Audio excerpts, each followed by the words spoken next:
Será que tá filmando? Tá escrito recorde ali? Aham. Ô, Pedro, mas tá meio... Ô, Vou deixar um pouco mais assar esse troço aí.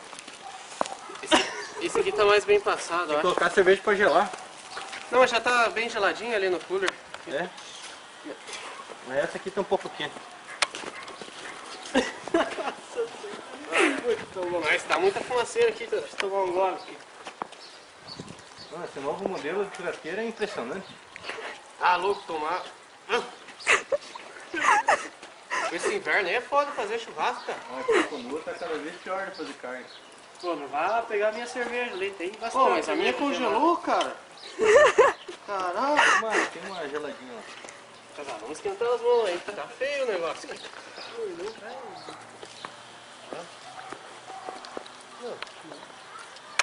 Porra. Agora Churrasqueira de gelo é só pros fortes. Sorvete gelado no sorvete gelado. Como pode? 2, 4. Agora faço